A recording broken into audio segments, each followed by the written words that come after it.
Hello everyone, I'm your host Walt Schamel with the Florida Aviation Network.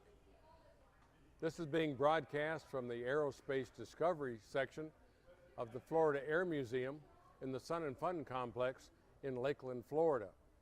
Our guest today and fellow co-host is Lori Bradner. We're kind of wrapping up the activities for Sun and Fun this week. Lori has been volunteering in various areas. And Lori, tell us about some of the volunteers. Well, good morning, everyone. My name is Lori Bradner with the Florida Aviation Network, and I tell you what, Walt, it's great to be here for the 41st Sun and Fun, celebrating 41 years of Sun and Fun. It certainly, the beginning of the week, the weather didn't look so great, but it looks like the weather turned out absolutely beautiful. We've got another beautiful day out here, so certainly anyone that wants to come down, we want them, they haven't missed anything. We want them to come down today, and as we wrap up the celebration for this year, getting prepared already for 42 years, to celebrate 42 years. I've had a wonderful week out here this week. Had opportunity to do some camera work, opportunity to sit in the tower with the air boss, Wayne Boggs, and that was fabulous. Spent some time with the students from Norway that were here. They come every year, as well as the British Royal Air Force cadets. So I've been busy, Walt, always, all over. Yes, you've pretty well covered the entire campus during the week. Okay, so that's it, we're done? Oh, well, not quite, not quite. But you were right, this is the last day of the show, but it's a complete day, and we have a full air show starting at 2 o'clock. 2 o'clock, we do. And some of the featured performers, Greg Kuhn's team is going to be here, as well as the U.S. Air Force, the Thunderbirds are going to be flying again. So if anyone that thought they'd missed it, I know throughout Lakeland, if you didn't see them, you definitely heard them when they flew every day. So once again, I just want everyone out there to know, if you didn't get a chance to see them, please come down today. The air show starts at 2, and I believe that they get to close the show. So that will be the last thing that will close out Sun and Fun celebration for 41 years. That'll be a good memory to hold for the next year. It will be. In fact, next year, yes, Sun and Fun will be held on April 5 through 10. Oh, wow. So it'll be held at the beginning of the month. Awesome, awesome. It'll be fantastic. We talked about the day show. Yes. And some of the performers, but what about the night show? Did you go to that one on Wednesday and Friday? You know what? I was not there, but I did have individuals that were there that said it was just spectacular. And of course, using our social medias, Facebook, Twitter, all of those things, several of the students from the Central Florida Aerospace Academy that, of course, as you know, that's an integral part of the curriculum there. They actually volunteered. They were taking pictures and pictures in the sky wall, and of course they were posting them on Twitter, Instagram, Facebook, all those things, which was fabulous. And so even though I wasn't there, I got to see it vicariously, and they had some wonderful, wonderful performances, not only on the ground, but in the air. And I know Saturday night, again, I heard them. I was just coming back from Tampa. Fabulous fireworks Saturday night to celebrate. So I'm just stunning, as usual. You know, we are the second largest air show in the United States, and this is the largest convention in the state of Florida. Who knew? In little old Polk County, Lakeland, Florida. It's been here for many years, and it's a secret. As a matter of fact, it's not just an air show. We had a car show. Yes. We've had various other activities all over the campus. Yes. So there's a little something for everybody to come in and enjoy the week. There is, and you know what, I think we would be remiss if we didn't mention, I had an opportunity to walk around the aerospace experience here, which used to be the Florida Air Museum. They've done some wonderful things with it, but I actually got to go over to the Aviation, the Hall of Fame, and I was so thrilled to see a man that I have had the pleasure to meet and to get to know his family. Billy Henderson was honored and named to that Hall of Fame and that Wall of Fame this year as the founder of Sun and Fun, and I believe it was back in 1974. Do I have my facts right, Walt? I think it's right in that time period. Yes. It might have been 74, yes, a little before my time. It was. But yeah, Billy came with the bricks, and it was a labor of love. He put a lot of effort in building this up into the show that it is today. Yes, it is, and I was so thrilled to see his picture on the wall, and what an honor, and you know what a tribute to him. And I often wonder, I wish I could talk to him and ask him, is this what he thought it would be? You know, when you start a project, you have an idea, but when you look around and you look at the campus and you look at the acres that we have, and as you said, it was an air show. They not only had speakers that came in, and I know they also had a job fair, just like they did the year before. So it has become far more than just the air show of the South.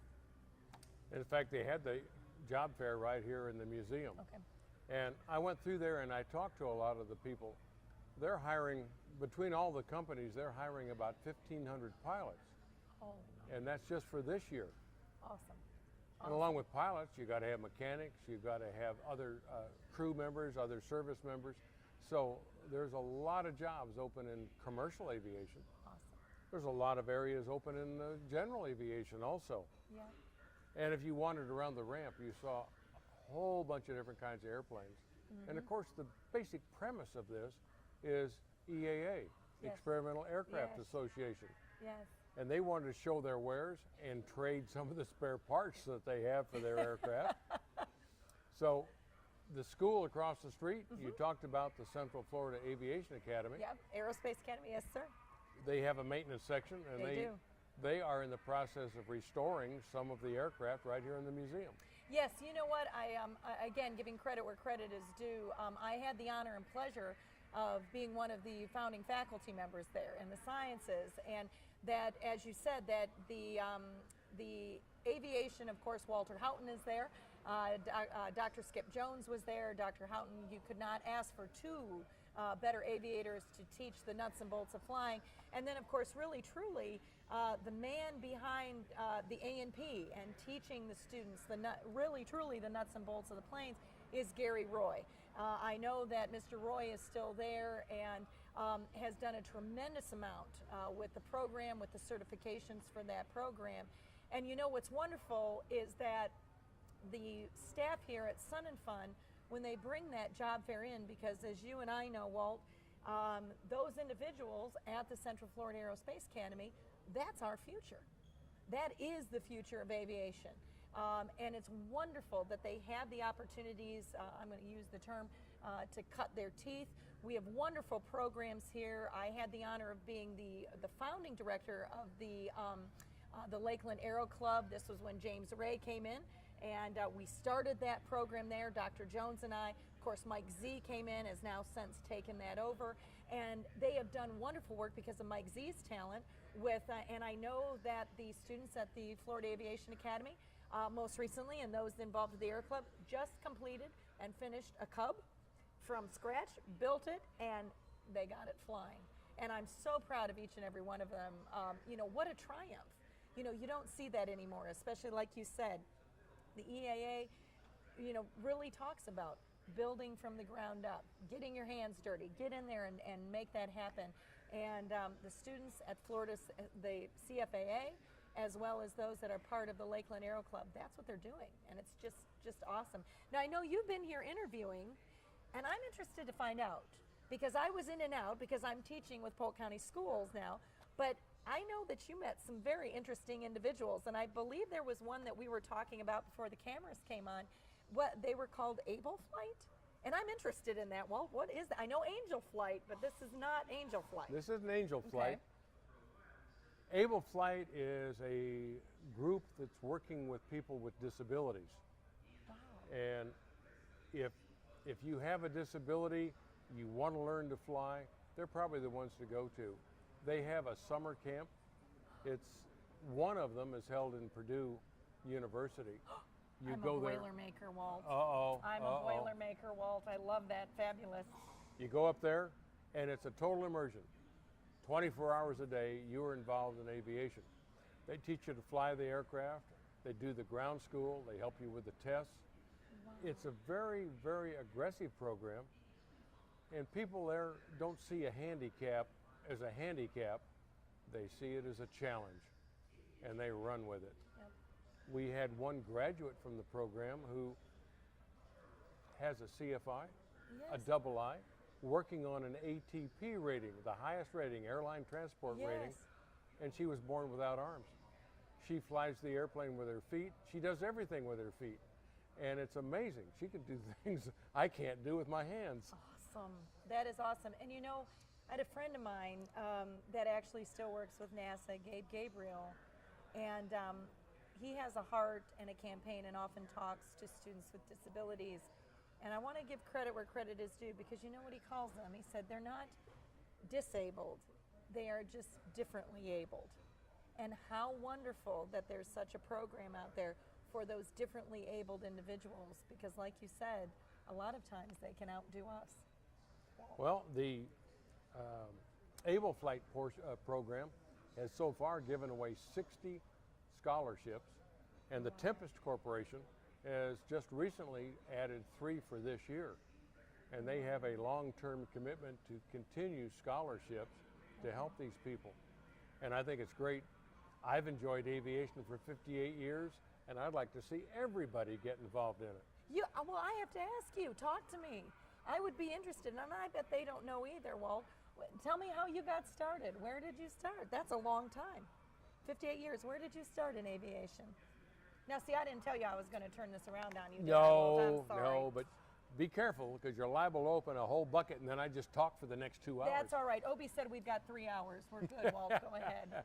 Because I think I wanted to fly when I saw the first bird fly over my crib, and I've always wanted to fly. And my mother really didn't want me to fly. She had a boyfriend in high school that was killed in an airplane accident. And she didn't have a good feeling about it, so I joined Civil Air Patrol when I was a teenager.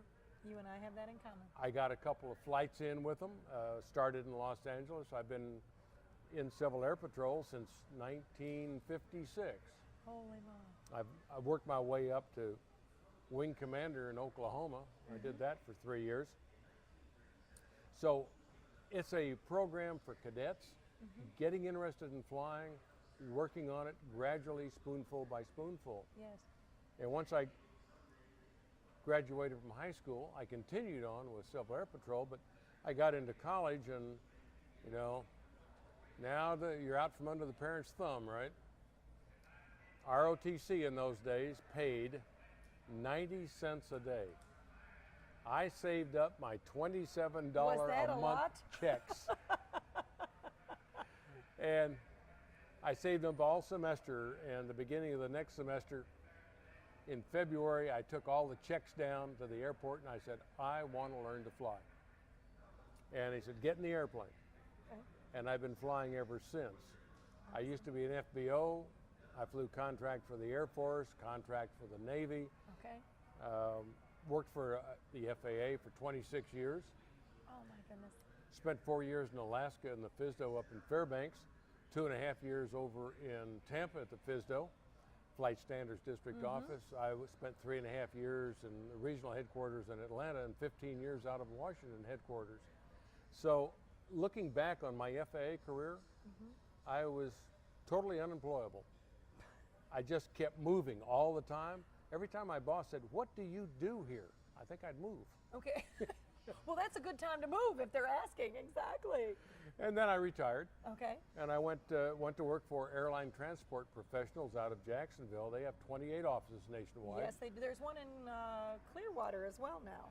Isn't there, ATP? I believe there is. Yes, there is. Yes. I've been retired from them now for about 5 years. But they train pilots for the airlines. Aren't and they do one a of pretty the good job leaders? They're Yes. one of the leading trainers for pilots of the airlines. And they're one of the leaders that do ATPs for military pilots. Oh, okay. And they have a very fast-paced program for them because they don't have much time off. Right. And speaking of military, I wandered around the ramp, and I understand you were out there walking around the Warbird ramp, and it's the largest group of warbirds in the United States. Unbelievable, unbelievable. And I know this morning, Walt, we had the pleasure, although we weren't out on the ramp this morning, through the live feed that the patrons can see throughout Sun and Fun as they're walking around. Thanks to the Florida Aviation Network, we actually got to see the B-17 start up. And of course, that's near and dear to my heart, given that my father was a B-17 pilot and flew the B-17s when he was in the Air Force.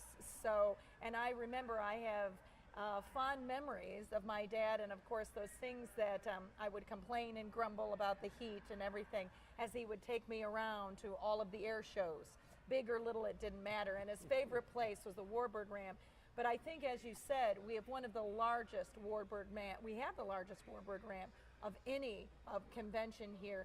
And I think credit needs to go to not only to the staff of Sun and Fun, but also to Gene Conrad and Nan Walsh and Lakeland Linder Airport. I tell you what, they have done through grants and just through their, truthfully, their commitment to education and to aviation safety. They have made this possible. So I think we need to do a shout out to Gene Conrad and Nan Walsh and Lakeland Linder Airport and say thank you for making this happen. I know that Lights Leenhouse was here yesterday, and I believe that we're close to an estimate of 4,000 planes that had come in, which is wonderful. You know how wonderful. We certainly have great weather for it. Absolutely. So the 9,000-foot runway out there is a reliever for Tampa. yes, And we've got a nice new terminal building. beautiful. We've got the finest airport in the area. Yep. GA uses it all the time. Yeah, and I know that I believe that airport, the terminal last night, and I believe our very own Obi was there. Obi was there with his beautiful, gorgeous wife, Ramona. They were there, and I heard that because it was air conditioned, what a wonderful place to see the air show, that I heard it was packed. Standing room only. They had it packed out. Always. So that is wonderful. But I do want to mention, you mentioned the Civil Air Patrol, and I believe that one thing to mention about the Central Florida Aerospace Academy, certainly under the command, if you will, of Keith Smith, who's the principal there, a dear friend of mine, they actually have, we started a Civil Air Patrol unit that is still up and running under Commander Pierce Kibbe, doing a wonderful job, and I know that the students have actually been out here. Civil Air Patrol has a huge presence here, not only for to promote Civil Air Patrol and all they do for safety and for education, for aviation education, but we also have, I didn't know, did you have an opportunity to run into the British Royal Air Force cadets? Have you seen them out and about? Yes, they were in one of the meetings a couple of days ago, and I'm over in Camp Duffy Yes, with yes. my RV, and right next to us is the Royal Air Force area. Yes. And I understand from reading some of the literature that they brought 11 adults Yes. over and 27 cadets. Yes. And that was, the cadets are to watch the adults, keep them out of trouble. Absolutely. I can tell you, having worked with those commanders, you have to watch them all the time. No, they are wonderful under the command, Commander Dave, Commander John, Commander Mark Reardon, just to name a few. They are just wonderful, and I must tell you, this year, the British Royal Air Force opened their arms to the elementary schools. And it was on Thursday, because of the patron St. George, in the midst of all this, in the midst of Sun and Fun and all that they're doing, what is amazing to they celebrated high tea. And Chef Alan, who comes with them every year, who creates these beautiful meals, made handmade pastries. We had scones and biscuits, and they extended an invitation to some of the students at Valley View Elementary, right here in Polk County, and some of the faculty members. Kim Warren, myself, and some of the Valley View students, we got to participate in high tea. And it was absolutely delightful with the commanders and the cadets. They are just a wonderful, wonderful group of students. They bring their tradition with them, and They it's do. a lot of fun. They do, and I know they share it with all of us. And there's a lot of history to high tea. Yes. Oh, tell me. You have The some experience. rituals. The rituals. Oh, tell me. I'm interested. Well, one thing I have to tell you that surprised me is when I thought of high tea, I simply thought it would be a cup of tea and a scone. May I tell you, Chef Alan, we had a buffet. It was a table spread out in their camp. There were volunteers from the General Aviation Parking came down, volunteers from the camping came over. They had volunteers from all over that came over to celebrate with us, and it was wonderful. It was just wonderful. A good experience, and well, maybe next year we can get to go again. I would love that. Can we put in a good word? Walt will bring you next time. Oh, Yes. I'll put you down for All right, that. that's good. As a matter of fact, bringing things in, Yep. I understand that you work bringing the 727 that's now turned into a classroom right outside the museum. You know what? I refer to that 727 as Paul, because that's how I know it. I have the pleasure of working here with Bob Knight and Lights Leenhouse as the Executive Director of Education, certainly with John Iskra, who was my partner in crime. And when we came in at that time, they were really looking at transitioning. And one of the things that we noticed in the Florida Air Museum was it was all low and slow. And I must give credit where credit is due. Thanks to Walter Houghton, I went to Walter. I said, I want high and fast. And he came in with a stack of papers this big, and he plopped it on my desk, which was right here in the museum. And he said, there you go, Lucy. Somewhere in there, you'll find someone that will donate a plane. Well, lo and behold, I found David Sutton, who is head of acquisitions and sales at FedEx, and sent a quick email. Literally, I was working late, 7:30. By 11 o'clock that night, I had an email back that said, so inspired, yes, you have your plane, but you must take delivery in 2 weeks. Well, what did I know? Walt, that was fine with me. Now, it was not fine with the air boss, Wayne Boggs. Oh, my. He was not happy. But lo and behold, thanks to that donation, we now have, the students at CFAA now have a working classroom that is literally right outside their doors.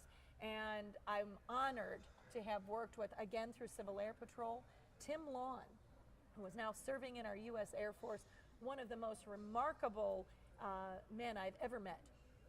Brilliant graphic artist. I will tell you all of the color schemes, everything that you see now, all the changes. He was able to pen this. We were able to get it to Bob Knight, Lights Leenhouse, of course, the board, who said, absolutely, let's make these changes. He was the one that did the original design and said, that 727 needs to be a classroom. Drew up the pictures and made it, and that's what we have now. Now, what's wonderful is that thanks to the Davis Center, the long-standing relationship with the Davis family, the Bueller family, it is now Paul now carries the Piedmont colors, because of course those families have a long-standing foundation with Piedmont. It is now the Piedmont colors, Piedmont classroom, and I'm thrilled. Anything that we can do to promote aviation safety, as you know from Florida Aviation Network, that's what we do. And aviation education is wonderful. So have you been through it? Did you get a chance to see it? I haven't been through it. I've talked to a couple of people about the layout. Yes. And it's two-part. You mentioned that the back half Yes. is a conference room. Yes. And the front half is a full classroom with Yes. all the fancy audio-visual equipment and everything that you have in a Yes. modern room. Yes, and I tell you, again, that was all Tim Lawn's brainchild, and I'm thrilled and so thankful for the donation that Sun and Fun received to make that happen for the students, because that's truly the mission here and what Sun and Fun is all about, and that is just absolutely wonderful.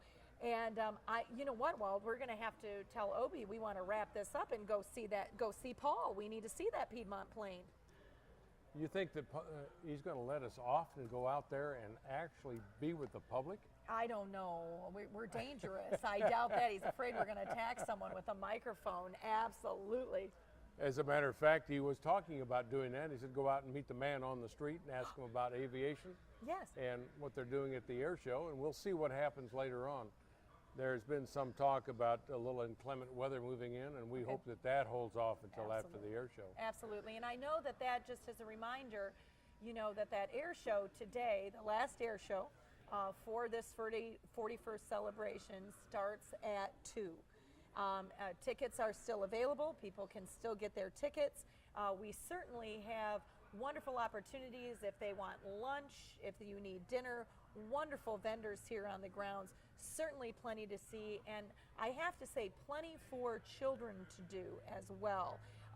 If you, I don't know if you've had an opportunity, kudos to my friend and partner long ago, John Iskra, and all that he has done with the education programs, not only just for Sun and Fun, but year round. And I think for those families, we want to tell them about the summer camps that are offered through here, Destination Aviation.